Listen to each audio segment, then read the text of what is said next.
ওদের টিমের ফার্স্ট ইলেভেনের তো বিদেশি সবাই আছে, হয়তো দু একটা ফার্স্ট ইলেভেনের ইন্ডিয়ান প্লেয়ার নেই, বিদেশি তো সবাই আছে। তাহলে সেখান থেকে মস্তানি কিছুই না, ডার্বি কোনো দিন জাজ করা যায় না, মাঠে যে ভালো খেলবে সেই, মস্তানি বলে কিছু না। ওরা যেগুলো বলছে অজুহাত ওগুলো। দেখুন, প্লেয়ার ইন্ডিয়া টিমের জন্য ছেড়েছে, তাই না? প্লেয়ার আছে কি নেই সেটা দেখে যদি খেলা হতো তাহলে ক্লাব না নামাতেই পারে ওরা, সেটা ওদের ব্যক্তিগত ব্যাপার, তাই না? অজুহাত না, এটা একটা ওদের মনে আশা জাগাচ্ছি। ভয় পেয়ে না, ওরা যাতে মাঠ ছেড়ে না পালায়, তাই জন্য বলছি আমাদের একাধিক খেলোয়াড় নেই, 4-5টা গোল খাবি না আয়। নমস্কার দর্শক বন্ধুরা, এক্সট্রা টাইম বাংলায় আপনাদের সকলকে স্বাগত। এবং এই মুহূর্তে দাঁড়িয়ে শীতের কলকাতা কিন্তু একদম শীতলতম বৃষ্টি পড়ছে। তার মধ্যেও কিন্তু ফুটবল সমর্থকরা একেবারেই কিন্তু তাদের রক্ত গরম, কারণ রাত পোহালেই মেগা ডার্বি সুপার কাপের মুখোমুখি মোহনবাগান এবং ইস্টবেঙ্গল। তার আগে কি বলছেন দুই দলের সমর্থকরা? কেউ উড়ে গেছে, কেউ চলে যাচ্ছেন কলিঙ্গতে, আবার কেউ কলকাতায় বসেই খেলা দেখবেন। তো কি বলছেন সমর্থকরা, আমরা দুই দলের সমর্থকের সঙ্গেই কথা বলে নিয়েছিলাম। প্রথমে শোনাবো ইস্টবেঙ্গল সমর্থক কি বলছেন, তারা কি বলছেন, চলুন শুনে নেওয়া যাক। রাতপহলি ডার্বি, কিন্তু পড়শি ক্লাব একটাই অজুহাত দিচ্ছে যে ওদের একাধিক খেলোয়াড় নেই। তো আপনারা কি ডার্বিতে মস্তানি দেখাবেন? ডার্বিতে মস্তানি বলতে না, ওরা যেটা বলছে সেটা যদি দেখি, তাহলে ওদের টিমের ফার্স্ট ইলেভেনের তো বিদেশি সবাই আছে, হয়তো দু একটা ফার্স্ট ইলেভেনের ইন্ডিয়ান প্লেয়ার নেই, বিদেশি তো সবাই আছে। তাহলে সেখান থেকে মস্তানি কিছুই না, ডার্বি কোনো দিন জাজ করা যায় না, মাঠে যে ভালো খেলবে সেই, মস্তানি বলে কিছু না। ওরা যেগুলো বলছে অজুহাত ওগুলো, ওরা অজুহাত ছাড়া কিছুই জানে না। আমরা অজুহাত দেখাই না, আমরা মাঠে খেলা দেখাবো। ডার্বি সবসময় 50-50 হয়, ডার্বির আগে কোনো কথা নেই, ডার্বি সবসময় 50-50। এখন ফুল স্কোয়াডের কিছু প্লেয়ার বাইরে আছে, তখনও অজুহাত দিচ্ছে। আগে চোটের অজুহাত দিত, এখন প্লেয়ারদের অজুহাত দিচ্ছে। আর সবথেকে বড় কথা হচ্ছে ওরা যে টিমটা যখন তৈরি করেছে, ওরা কি জানতো না যে টিমের প্লেয়াররা ইন্ডিয়ান স্কোয়াডে যাবে? তাহলে টিমটা সেভাবে তৈরি করারই কি দরকার ছিল? যে অজুহাতই দেবো তাহলে তো টিম করারই দরকার ছিল না। আর বিদেশি যেগুলো নিয়ে যাচ্ছে, দামি দামি বিদেশি, তারাও তো সারা জীবন চোটেরই বাহানা চলছে। সেক্ষেত্রে ইস্টবেঙ্গলের নায়ক কে হয়ে উঠতে পারে আগামীকাল? ইস্টবেঙ্গলের নায়ক বলতে, ইস্টবেঙ্গল ভালো খেলছে, বাট কারণ ডার্বি একটা তারকার জন্ম দেয় সবসময়। অবভিয়াসলি ক্লেটন, যে আমাদের গোলদাতা, গোল করবে কালকে অবভিয়াসলি। আমি পার্সোনালি চাই যে আরেকটা নায়ক ইন্ডিয়ান প্লেয়ার থেকে স্কোর আসুক কালকে। আর আরেকটা নায়ক হচ্ছে আমাদের তিন কাটির নিচে উসমান, অলওয়েজ নায়ক। আর কার্লোস কোয়াদ্রাত? কার্লোস কোয়াদ্রাত তো প্রফেসর, উনি তো প্র্যাকটিসিয়ান, আমাদের ওই প্র্যাকটিসিয়ান। সবথেকে পড়শি ক্লাবের উদ্দেশ্যে কোনো বার্তা থাকবে? পড়শি ক্লাবের উদ্দেশ্যে এটাই বার্তা থাকবে, ফেয়ার প্লে খেলাটা হোক, রেফারি ম্যানেজ করে না খেলাটা হোক, ফেয়ার প্লে ভাবে খেলা হোক। 90 মিনিটের মধ্যে তখন রেজাল্ট এমনি জানা যাবে, যদি না কোনো রেফারি। ডুরান্ডের বদলা কি সুপার কাপে? অবশ্যই ডুরান্ডের বদলাটা মাঠে, শুধুমাত্র খেলার মাঠে 90 মিনিটের বাইরে মধ্যে। জার্সি যারা শুধুমাত্র আমাদের প্লেয়ারদের, আমাদের সাপোর্টারদের বলছি না, ওদেরও অনেক সাপোর্টার মাঠে যাচ্ছে, আমাদেরও অনেক সাপোর্টার মাঠে যাচ্ছে, আমাদের আল্ট্রাস বেরাচ্ছে। ডার্বি হারার পর যে ঘটনাটা ঘটে সবাই ডুরান্ডে দেখেছে, ওরা হয়তো সুযোগ যে পেয়েছিল সেকেন্ড টাইম, বাট এইখানে ওদেরকে সেই সুযোগটা আমাদের পেতে আমরা দেবো জার্সি না। ছেড়ে দেওয়ার একটা এখানে প্রসঙ্গ আমরা সেই এসেছিল। সুযোগটা পেতে দেবো না, এখানে আমরা ম্যাচটা উইন নিয়েই ভাববো, আমাদের নট ড্র। অনেক সাপোর্টার যাচ্ছে অলরেডি, আল্ট্রাস বেরাচ্ছে আজকে, ওদেরও অনেক সাপোর্টার যাচ্ছে। চাই না যে কেউ কোনো অঘটন ঘটুক, তাই খেলার 90 মিনিট মাঠেই থাকুক, মাঠেই ঝগড়া, ঠিক আছে? তো অবভিয়াসলি 3 পয়েন্ট চাই, আর সেরকম জায়গাতেই ওদের সরাবো, ম্যাচ জিতবো, ওদেরকে লিগ থেকে বাইরে করবো। জয় ইস্ট বেঙ্গল। দেখুন, প্লেয়ার ইন্ডিয়া টিমের জন্য ছেড়েছে, তাই না? প্লেয়ার আছে কি নেই সেটা দেখে যদি খেলা হতো তাহলে ক্লাব না নামাতেই পারে ওরা, সেটা ওদের ব্যক্তিগত ব্যাপার, তাই না? যে ক্লাবে কোন প্লেয়ার খেলবে কোন প্লেয়ার খেলবে না, ইস্টবেঙ্গল মোহনবাগান দুটো একটা হচ্ছে ঐতিহ্যশালী ক্লাব। প্লেয়ার দিয়ে খেলা হবে না, খেলাটা হবে আবেগের খেলা, আর এই খেলা ইস্টবেঙ্গল ভালোভাবে জিতবে। তো সেক্ষেত্রে কি মনে হচ্ছে, কালকে কি কোয়াদ্রাত ফ্যাক্টর হতে পারেন? কোয়াদ্রাত তো অবশ্যই ফ্যাক্টর হবে। আমরা ডুরান্ডের ফাইনালটা হয়তো ভাগ্যবশত হেরে গেছিলাম 1-0, সেটা হয়তো লাক সেন্টার আমাদের ফেভার করেনি। কিন্তু ইস্টবেঙ্গল বর্তমান পরিস্থিতি যেরকম আছে, কোচ অনেক ভালো ট্রেনিং করছে টিমটা কালকে ইস্টবেঙ্গলের নায়ককে হয়ে উঠতে পারে। ইস্টবেঙ্গলের নায়ককে হয়ে উঠতে পারে। দেখুন, ইস্টবেঙ্গল ক্লাব তো ওরকমভাবে ডার্বির কথা ওখানে আর আগের দিয়ে এরকমভাবে কিছু বলা যায় না, যে কেউ যে কোনো প্লেয়ার কালকে নায়ক হয়ে উঠতে পারে। ডার্বিতে আমাদের একটাই লক্ষ্য, আমাদের জিততে হবে। তো মস্তানি ওরকম কিছু না, আমাদের ভালো করে মাঠে খেলতে হবে। পড়শি ক্লাব কারা নেই কারা আছে ওটা দেখতে হবে না, আমরা আমাদের যদি বেস্ট খেলাটা দিই তাহলে আমরা জিতবো, আর আমরা জেতার জন্যই যাচ্ছি। তো অন্যরা কি ভাবছে আমরা সেটা নিয়ে মাথা ঘামাচ্ছি না। সেক্ষেত্রে ফ্যাক্টর কি কোয়াদ্রাত হয়ে উঠতে পারেন? হ্যাঁ, শুধু একটাই জিনিস আমাদের একটু আরও ভালো করতে হবে। আগের ম্যাচে যেমন হিজাজি ম্যাচের আমাদের ওই ফ্রি কিকে গোলটা করেছিল হেডারে, আমাদের ফ্রি কিকগুলো আরও ভালো করে করতে হবে। আর থার্ডে, মানে অ্যাটাকিং থার্ডে ভালো করে খেলতে হবে। ইস্ট বেঙ্গলের নায়ক কে হয়ে উঠতে পারে? আমাদের দলবদ্ধ সংগঠনই হচ্ছে নায়ক। আমরা কোচ কার্লোস কোয়াদ্রাসকে সামনে রেখে as a team game perform করতে চাই। কোনো ইন্ডিভিজুয়ালিটির ওপর আমাদের টিম ডিপেন্ড করে না। পড়শি ক্লাব অজুহাত দেবে, এটা তাদের বরাবরের নেচার, কিন্তু আমরা আমাদের টিম গেম দেখিয়ে ম্যাচটাকে বার করব, এটাই আমাদের টার্গেট। কোচের ওপর ভরসা আছে। জয় ইস্ট বেঙ্গল। জয় ইস্ট বেঙ্গল। ডার্বির আগে এই মুহূর্তে রয়েছি মোহনবাগান ক্যান্টিনে, এবং মোহনবাগান ক্যান্টিনে একটা অভিনব ছবি ধরা পড়ছে। মোহনবাগান সমর্থক আমার পেছন দিকে দেখতে পাচ্ছেন অনেক মোহনবাগান সমর্থক, তারা কিন্তু যাচ্ছেন ভুবনেশ্বর, এবং ভুবনেশ্বরে আজ রাতে তাদের বাস, এবং মেরিনাস এরিনা ফ্যান্স ক্লাব তারা কিন্তু ভুবনেশ্বরের উদ্দেশ্যে রওনা দিচ্ছেন, এবং তারা যাওয়ার আগে আমরা তাদের সঙ্গে একটু আড্ডা দেব। তার কারণ আপনারা ইতিমধ্যেই দেখেছেন যে পড়শি ক্লাবের তরফ থেকে অনেক মন্তব্য করা হয়েছে, এবং তার পরিপ্রেক্ষিতে সবুজ বেরুন সমর্থকরা কি বলছে চলুন সেটাই শুনে নেওয়া যায়। ভুবনেশ্বরের উদ্দেশ্যে, ভুবনেশ্বর তো এটা কি প্রথম অ্যাওয়ে ডার্বি নাকি? আর এমনি জোভা দিতে যাওয়া হয়েছে এর আগে ডার্বিতে? এটা প্রথম অ্যাওয়ে সবার প্রত্যেকের।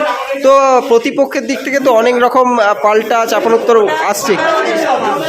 ওটা ওদের স্বভাব, ওদের সঙ্গে তুলনা করে লাভ নেই। তো বলছে মোহনবাগানের সাথে কারো তুলনা হয় না। বলছে যে অজুহাত দিচ্ছে। ওটা ওদের ভাষণ, ওটা ওরা ওদের মতো ভাষণ দেবে। বলছে আপনাদের একাধিক খেলোয়াড় নেই, হোক, আপনারা অজুহাত দিচ্ছেন। হোক। সিনিয়র ব্যক্তিত্ব আমাদের সঙ্গে রয়েছেন। স্যার, কি মনে হচ্ছে আগামীকাল মোহনবাগান নামছে, একাধিক খেলোয়াড় নেই, প্রায় 7জন খেলোয়াড়, 8জন খেলোয়াড় নেই, এটা কি ফ্যাক্টর হতে পারে?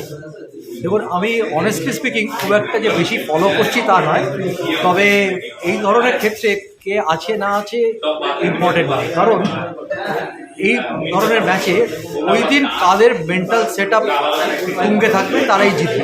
বহু ক্ষেত্রে দেখেছি, আমি মোহনবাগান পার্সপেক্টিভ থেকেই বলবো যে মোহনবাগান অনেক দুর্বল দল নিয়ে কিন্তু শক্তিশালী ইস্টবেঙ্গলকে অনেকবার হারিয়েছে, একবার নয় একাধিকবার হারিয়েছে। মানে স্নায়ুযুদ্ধের লড়াই এটা বলছে? হ্যাঁ, পুরো। এবং তার সঙ্গে কোচের স্ট্র্যাটেজি অবশ্যই এখন অনেকটা খেলাই খেলার মাঠের বাইরে কোচেদের মগজাস্ত্রের মাধ্যমে হয়। সেখানে কোন খেলোয়াড়রা, কোন দলের খেলোয়াড়রা কার কোন কোচের স্ট্র্যাটেজি ভালোভাবে মাঠে রূপায়ণ করতে পারে। আপনি কোচের কথা বললেন, সেক্ষেত্রে সুব্রত ভট্টাচার্য গতকালই বলেছেন যে এই ম্যাচটা বিশেষ করে যখন মোহনবাগানে একাধিক খেলোয়াড় নেই, তো কোচের কাছে একটা বড় চ্যালেঞ্জ হবে, এবং কোচ যদি ভোকাল টনিক দিয়ে উদ্বুদ্ধ করতে পারে খেলোয়াড়দের, সেটা ভালো হবে। আপনি কি বাবলুদার সঙ্গে সহমত? বাবলুদার চেয়ে বড় ম্যাচ আর ভালো কে বোঝে? 17 বছর ধরে মোহনবাগানে খেলেছেন, ওর মতো বড় ম্যাচ মোহনবাগানে আর কোনো খেলোয়াড় খেলেছেন কিনা আমার জানা নেই। একদম ঠিক করে অবশ্যই। তরফ থেকে বলা হচ্ছে আপনারা অজুহাত দিচ্ছেন, আপনাদের একাধিক খেলোয়াড় নেই। অজুহাত না, এটা একটা ওদের মনে আশা জাগাচ্ছি। না, ওরা তো বলছে যে আপনারা অজুহাত দিচ্ছেন, আগে থেকে ভয় পেয়ে বসে আছেন। ভয় পেয়ে না, ওরা যাতে মাঠ ছেড়ে না পালায়, তাই জন্য বলছি আমাদের একাধিক খেলোয়াড় নেই, 4-5টা গোল খাবি না আয়। কিন্তু ওদের আরও একটা দাবি রয়েছে যে আপনারা আগে থেকেই নাকি হচ্ছে ম্যাচ হেরে যাবেন বলে আগে থেকেই পিছু হটছেন। আরে বাঘ পিছনে আসে জাম দেওয়ার জন্য, বুঝলে, দুপা পিছিয়ে এসে জাম মারে বাঘ। ওরা মস্তানি করবে ডার্বিতে, কোট আনকোট। কথা বলছি, আমরা মস্তানি করি না। মেসি রোনাল্ডোরা মস্তানি করে না, খেলা দেখায়। আমরা মোহনবাগান ফুটবল টিম, আমরা মস্তানরা মস্তানি করবে তাদের ব্যাপার। আমরা ফুটবল খেলবো, ম্যাচটা জিতবো। ফুটবল টিম আমরা, আমাদের একটা ঐতিহ্য আছে বলি না, আমাদের সত্যি ঐতিহ্য আছে। মস্তানিরা ঐতিহ্য না আমাদের।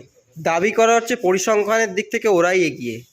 ওরা সবসময় এগিয়েই থাকে নিজেদেরকে মনে করে, কিন্তু মাঠে নেমে ওরা সবসময় পিছিয়েই যায়। প্রতিবার তো হাঁটতে হাঁটতে এসে তলানিতে ঠেকেছে। 10-1 চলছে, 10-1 চলছে। আগে টিমটা ঠিকঠাক করে বানাক নিজেদের, তারপরে তো পরের ক্লাব নিয়ে চিন্তা করবে। ডুরান্ডের প্রথম ডার্বিতে ওরা জয় ছিল, বারবার সেই ম্যাচটাকেই এগিয়ে আনা হচ্ছে। কারণ ওরা ভালো লিপিয়ার, এটা লিপিয়ার আছে তো, ওই লিপিয়ার একটা আগের বার হয়ে গেছে 4 বছর একবার। তো আরেকটা দাবি করা হচ্ছে যে এই কার্লোস কোয়াদ্রাসের নেতৃত্বাধীন দল এইখান থেকেই শুরু করবে, মানে ডুরান্ডের বদলা সুপার কাপে। দুরানের বলটা কোনদিন সুপার কাপ হতে পারে না, স্বপ্ন দেখা ভালো না, যেইটুখানি স্বপ্ন দেখছে এই প্রশ্নটার উত্তরে আমি একটা জিনিসে প্রশ্ন করতে যাই, সুপার কাপ থেকে শুরু করে বলে সিজনের মাঝখান থেকে কি কোনো কোচের চাকরি আবার নতুন করে শুরু হয়? তাহলে সিজনের ফার্স্টে কি সে চাকরিটা করছিল না? অবশ্যই কোয়ার্টার খুব আসলে না, আমি কোয়াদ্রাত নিয়ে কিছু বলতে চাই না। এই শুরু করব করে 19-20 বছর হয়ে গেল, এখনো ওদের শুরু হলো না, একটা ট্রফি শুরু হলো না। হ্যাঁ, ওই কুলদাকান্ত আর এমএলএ বাদ দিয়ে দারুণ দারুণ ট্রফি।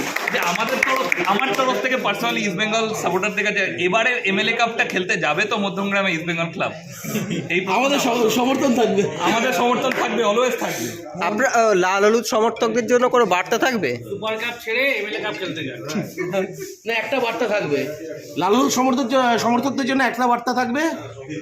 আমি মানে সত্যিই সম্মান করি তাদের এই যে না হেরে যাওয়ার স্পিরিটটা, এত হাঁটতে হাঁটতেও যে মন দিয়ে এখনো মাঠে আসছেন, এটাকে একদম হ্যাটস অফ। এটা চালিয়ে যান, আপনারা একদিন না একদিন ঠিক জিতবেন, এই আশা আমরাও রাখি। এবার একটু মোহনবাগান সম্পর্কে আছে। ডার্বি প্রত্যেকবারই নায়কের জন্ম দেয়, তো কে ফ্যাক্টর হতে পারেন বলে মনে হয়? মোহনবাগানে এবার ডার্বিতে ফ্যাক্টর হতে পারেন একমাত্র হাবাস স্যার। কারণটা হচ্ছে হঠাৎ হাবাস হট সিটে বসবেন না, না একসঙ্গে, হ্যাঁ জানি সেটা বসছে না, কিন্তু একটা টিম যখন মানে খেলতে খেলতে এমন অবস্থায় হয়ে গেছে কিছু হচ্ছিল না, প্রবলেম হয়েছিল, সেখান থেকে একজন নতুন আসা মানে টিমটা পুরো চনমনে হয়ে গেছে। তো সেখানে এইটাই আমাদের মনে হচ্ছে, এইটা প্রমাণ করার জন্য এই ম্যাচ বেছে নেবে হুগো বুমোস, একদম ফ্যাক্টর হবে হুগো বুমোস। আর ভারতীয়দের মধ্যে কারা ফ্যাক্টর হতে পারে? আমার যেটা মনে হচ্ছে আমাদের এইবারের ফ্যাক্টর হতে পারে আরশানোয়ার শেখ, কারণ ও খুব কম সুযোগ পেয়েছে, কিন্তু যতবার সুযোগ পেয়েছে নিজেকে প্রমাণ করেছে। গোলকিপিং পজিশনটা এমন একটা পজিশন, হয়তো প্রচণ্ড আন্ডাররেটেড, কিন্তু ওই পজিশনই অনেক সময় ম্যাচের মোড় ঘুরিয়ে দেয়, অনেক বেশি কনফিডেন্ট বুস্ট আপ করে যদি গোলকিপার খুব ভালো গোলকিপিং করে। আমার মনে হয়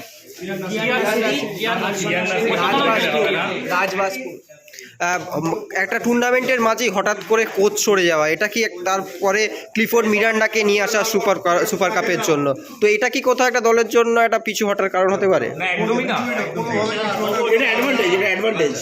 দেখতেই পাচ্ছেন শীতের শহরে চাটাও এসে গেছে সমর্থকদের জন্য, এবং বলা যেতে পারে সমর্থকরা কিন্তু তৈরি। আগামীকাল এখন প্রায় বাজে 7:20 নাগাদ, আর 24 ঘন্টা পরই কিন্তু মহরণ। তার আগে মোহনবাগান ক্লাব চত্বর কিন্তু এই মুহূর্তে একদম জমজমাট, এবং সমর্থকরা উড়ে যাবেন ভুবনেশ্বরের উদ্দেশ্যে কলিঙ্গ স্টেডিয়ামে মহরণ মোহনবাগান ইস্টবেঙ্গল। কিন্তু বিশেষজ্ঞরা দাবি করছেন যে পার্সেন্টেজ বা শতকরার দিক থেকে লাল হলুদই এগিয়ে। আমি এটা মনে করি না, মানে স্বপ্ন দেখতে থাকা ভালো, ঠিক আছে, স্বপ্ন দেখা ভালো, এটাই আপনাদের মূল দাবি। ঠিক আছে, এক্সট্রা টাইম।